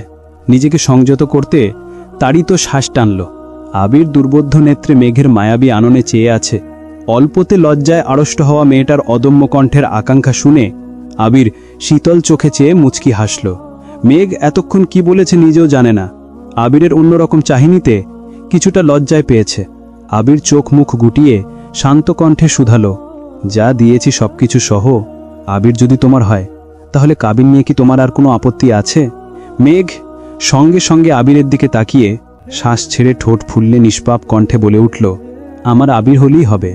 আবির ভ্রু ওঠাতেই মেঘ থতমত খেয়ে বলল, সরি সরি সরি, আপনাকে হলেই হবে। আমি তো তোমারই, বাকি যা দিয়েছি ওই সবও তোমার। এগুলোর পর কাবিন হিসেবে তোমার কি আমার কাছে আর কিছু চাওয়ার আছে? মেঘ সাবলীল ভঙ্গিতে বলল, আমার আর কিছুই লাগবে না। আবির অনুগ্রহ হেসে টেবিলের ওপরে রাখা একটা বই থেকে কাগজ এনে মেঘের হাতে দিল। তেমন একটা গুরুত্ব না দিয়েই মেঘ জিজ্ঞেস করল, কি এগুলো? পড়ো। মেঘ বিড়বিড় করে পড়ছে। কিছুটা পড়তেই বুঝতে পারল এটা কাবিননামার কপি। মেঘ সঙ্গে সঙ্গে নিচে তাকালো। বরের স্বাক্ষরের জায়গায় সাজ্জাদুল খান আবির আর কন্যার স্বাক্ষরের জায়গায় মাহাদিবা খান মেঘ। বিবাহ রেজিস্ট্রি করার তারিখ 3/2/2020, যা আজ থেকে আরও 3 বছর আগের। এটা দেখে মেঘ বিস্তীর্ণ দুই চোখে তাকিয়ে এক হাতে নিজের মুখ চেপে ধরে আছে। মেঘের হাত থরথর করে কাঁপছে, কান দিয়ে গরম হাওয়া বেরোচ্ছে। মস্তিষ্কে বিদ্যমান স্নায়ুগুলো ধপধপ করে কাঁপছে, বুকের ভেতরটা দুরু দুরু কেঁপেই চলেছে। নিজের চোখকে বিশ্বাস করতে পারছে না। মেঘ শশব্যস্ত চোখে আবিরের দিকে তাকালো। আবির নিরুদ্বেগ ভঙ্গিতে মেঘকে দেখছে আর নিজের বুকে হাত রেখে অনুচ্চস্বরে দোয়া পড়ছে। মেঘের গলায় আটকানো নিঃশ্বাসটা অতি সন্তর্পণে বেরিয়ে আসছে। মুখ ফুলিয়ে শ্বাস টেনে জিভ দিয়ে ঠোঁট ভিজিয়ে থমথমে কণ্ঠে প্রশ্ন করল, এগুলো কি সত্যি? আবির ঢোক গিলে ধীরস্থির কণ্ঠে বলল, আইনের চোখে আমাদের বিয়ের 3 বছর পূর্ণ হয়ে গেছে। গতকাল 4র্থ বছরে পদার্পণ করেছি। তোমাকে আগেই বলেছিলাম তুমি আমারই, কেউ তোমাকে আমার থেকে আলাদা করতে পারবে না। কেউ যদি আমার সাথে ঝামেলা করতেও চাইতো আমি সরাসরি কাবিননামা দেখিয়ে দিতাম। মেঘ ভাবনা চিন্তা না করেই আচমকা বলে উঠল, এটা কিভাবে সম্ভব? আবির শক্ত কণ্ঠে বলতে শুরু করল, আমি দেশ ছাড়ার মাসখানেক আগে তানভীরকে তোমার ব্যাপারে সব বলেছিলাম। সে আমার আবেগ অনুভূতি দেখে প্রথম দিকে মেনে নিল, পরবর্তীতে ওর মনে কিছুটা খটকা সৃষ্টি হয়েছিল। কারণ শত হলো সে তোমার আপন ভাই। তোমার প্রতি তার দায়িত্ব, ভালোবাসা অন্য লেভেলের, যেটা আমার প্রতি 1000 থাকলেও তোমার সমান নয়। বলতে গেলে তানভীর আমি দুজনেই তখন অপ্রাপ্তবয়স্ক। মজার ছলেই হোক কিংবা গভীর চিন্তা থেকেই তানভীর একদিন হুট করে বলে বসে, ভাইয়া তুমি বনুকে এখন পছন্দ করো মানলাম, আমি ওকে দেখেও রাখলাম, কিন্তু 7 বছর পর তোমার মন মানসিকতা যে এরকম থাকবে তার কি গ্যারান্টি আছে? তখন যদি বনুর প্রতি এখনকার মতো অনুভূতি না থাকে। তানভীরের কথা শুনে আমার মনে চিন্তন জাগে। আমি নিজেও কখনো সেভাবে ভেবে দেখিনি। তাই ভেবেচিন্তে সিদ্ধান্ত নিলাম তোমাকে বিয়ে করব। কেন সেই সিদ্ধান্ত নিয়েছিলাম আমি নিজেও জানি না। শুধু মনে হয়েছিল তানভীর যা বলেছে একদম ঠিক বলেছে। তানভীর মজার ছলে বললেও আমি দুশ্চিন্তায় ঘুমাতে পারছিলাম না। তানভীরকে জানানোর পর সে খুব রিকোয়েস্ট করেছে যেন বিয়ের ঝামেলা না করি। ও এমনিতেই এসব বলেছিল, আরও অনেক কিছু। আমার মাথায় তখন কিছুই ঢুকছিল না। আমার কাছের বন্ধুর বাবা কাজী, তাই তৎক্ষণাৎ খোঁজ নিলাম। তোমার বয়স অনেক কম ছিল, তখন তোমার আমার প্রতি তীব্র ঘৃণাও ছিল। সব মিলিয়ে তখন বিয়ে সম্ভব ছিল না।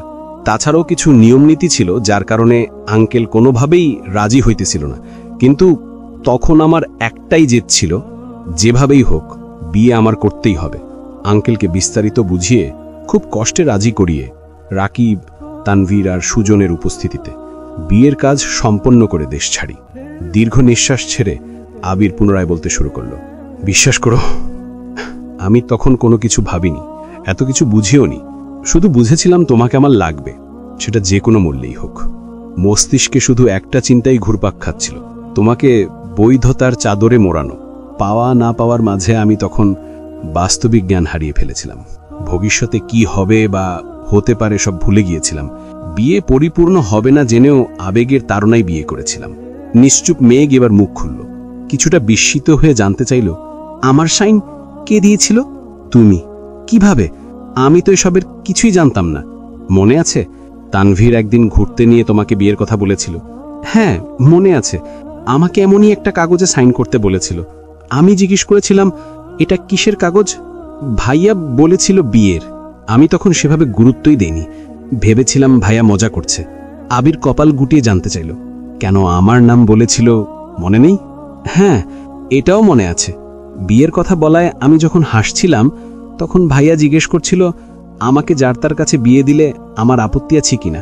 আমিও সুন্দর করে বলেছিলাম কোনো আপত্তি নেই, তুমি যাকে বলবা তাকেই বিয়ে করে নিব। আমার সত্যিই তখন কোনো আপত্তি ছিল না, কারণ তখন আমার জীবনে আপনি ছিলেন না। আমার চোখে আমার ভাই সবার সেরা ছিল।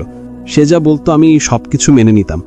ভাইয়া তখন আপনাকে বিয়ে করার কথা বলেছিল, আর আমি ভাইয়ার কথায় আপনাকে বিয়ে করতেও রাজি হয়ে গিয়েছিলাম। আমি ভেবেছিলাম ভাইয়া মজা করছে, তাই যা বলেছিল সবেতেই হ্যাঁ হ্যাঁ করে সাইনও করে দিয়েছিলাম। তারপর ভাইয়ার সাথে এই বিষয়ে আমার আর কোনোদিন কথা হয়নি। ভাইয়া কিছু বলেনি, আর আমি তো সেই ঘটনা বেমালুম ভুলেই গিয়েছিলাম। ওই দিনই তোমার আমার সাথে বিয়ে হয়ে গিয়েছিল। তানভীরের সাথে সাথে সেখানে কাজী সাহেব, সুজনরা উপস্থিত ছিল। তাছাড়া ফোনে আমিও ছিলাম। মেঘ হাঁ হয়ে আবিরের দিকে তাকিয়ে আছে। আবির গলা খাঘাড়ি দিয়ে আবারও বলতে শুরু করলো, আমি সাইন করাই দিনই তোমাকে বউ হিসেবে কবুল করেছিলাম, কিন্তু তোমারটা বাকি ছিল। তোমাকে বিস্তারিত বোঝানোর পরিস্থিতি ছিল না, তাই তানভীর যেভাবে পেরেছে ম্যানেজ করেছে। আমার কথা ছিল, যেহেতু তোমার সাথে তখন মানসিক বা শারীরিক কোনো সম্পর্কে আমি জড়াবো না, তাই শুধু আইনি কাজটা সম্পন্ন করে রাখব। বাসায় এসে যেভাবেই হোক তোমাকে পটিয়ে বাসার সবার অনুমতি নিয়ে তোমাকে বিয়ে করব।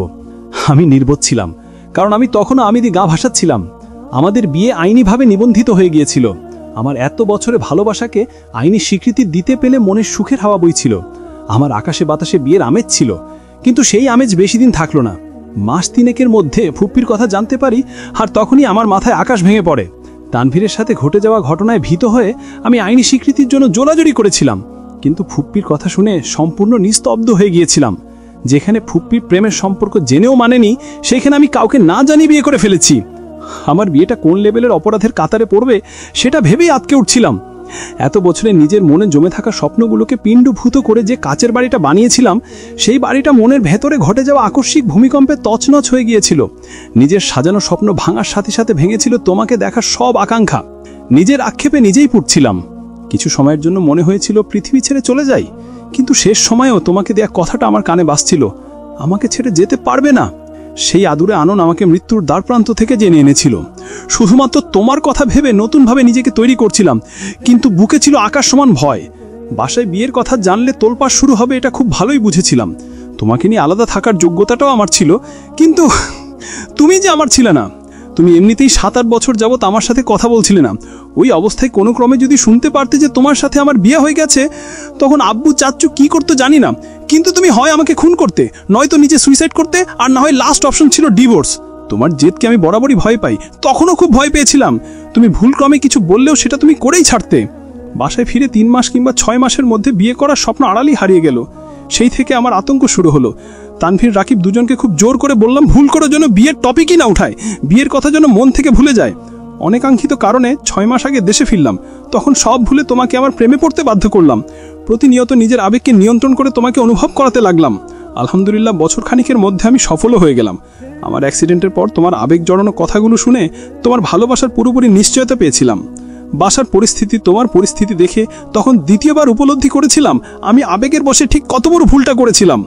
আম্মুর বারবার জানতে চাওয়া আমার কোনো পছন্দ আছে কিনা, আব্বুর একই প্রশ্ন পরোক্ষভাবে জিজ্ঞেস করা, সেই সাথে তোমার অতিরিক্ত যত্নে আমি পাগল প্রায় হয়ে উঠেছিলাম। তখন বুঝেছিলাম আমার বাবা মা আমাকে খুব ভালোবাসে। তাদের ইচ্ছাশক্তি এতটাই প্রবল যে আমি চাইলে পৃথিবীর সব কিছু আমার সামনে হাজির করতে পারে। সেখানে তোমাকে আমার সাথে বিয়ে দেওয়া তেমন কোনো বিষয় না, বরং তোমাকে চাইলে আব্বু আম্মু খুশিই হতো। কিন্তু ওনারা তো জানতো না যে আমি ওনাদের হৃদয় আগেই ভেঙে ফেলেছি। না তুমি কিছু জানতে। ওই পরিস্থিতিতে দাঁড়িয়ে আমার বিয়ের কথা বলাটা কোনোভাবেই সম্ভব ছিল না, আর না সম্ভব ছিল বিয়ের ঘটনা লুকিয়ে নতুন করে বিয়ে করা। তাছাড়া তখনও তোমার স্বপ্নের বাড়ি গিফট করা বাকি, তোমাকে মানসিকভাবে প্রস্তুত করাটাও বাকি। গত রমজানের আগে হুট করে সবার সামনে একদিন আমার বিয়ের কথা উঠল। তোমার আব্বু আগুনে ঘি ঢালার মতো কোথাকার কোনো মেয়ের কথা বলল। আমি মেজাজ হারিয়ে বললাম 1 বছর বিয়েই করব না। আমি তাদের কিভাবে বোঝাতাম যে আমি যে তোমাকে বিয়ে করে ফেলেছি। তারপর রাকিবের বিয়ে ঠিক হলো, তখনও আব্বু আমাকে কথা শোনালো। এমনকি আমার নিজেরও খারাপ লাগছিল, কারণ আমি যখন থেকে তোমাকে ভালোবাসি তখন থেকেই বলছিলাম যেভাবেই হোক রাকিবের আগে বিয়ে করব। বিয়েও করেছিলাম, কিন্তু কাউকে বলতে পারছিলাম না। আবেগ আর কষ্টগুলো নিজের ভেতর চাপিয়ে রাখতে রাখতে আর পারছিলাম না।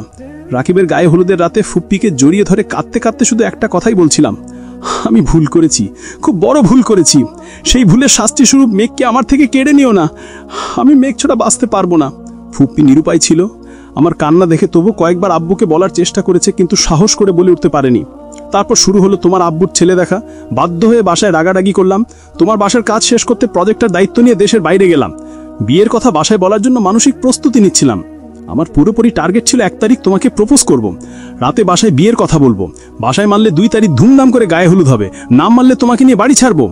মাঝখান থেকে তুমি 3 দিন আগে প্রপোজ করতে বের হয়ে সবকিছু এলোমেলো করে দিয়েছিলে। তবে যাই হোক, রবের কাছে হাজার শুকরিয়া যে কোনো ঝামেলা ছাড়াই তোমাকে পেয়ে গেছি।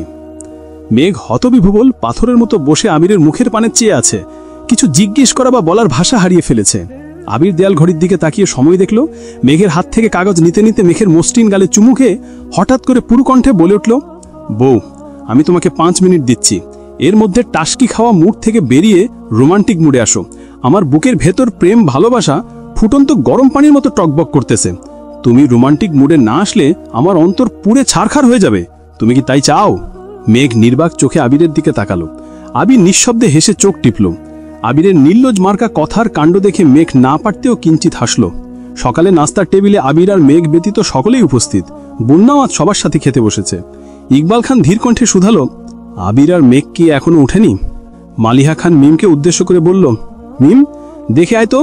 মিম সঙ্গে সঙ্গে উঠে গেল। আবিরের রুমের দরজায় ডাকতে গিয়ে খেয়াল করলো দরজা খোলা। রুমে মেঘ আবির কেউ নেই। মিম রুমের ভেতরে ঢুকে ভালোভাবে দেখল। সহসা বাইরে এসে উচ্চস্বরে বলল, ভাইয়া, আপু, কেউই রুমে নেই। আলী আহমেদ খান সঙ্গে সঙ্গে তানভীরের দিকে তাকালেন।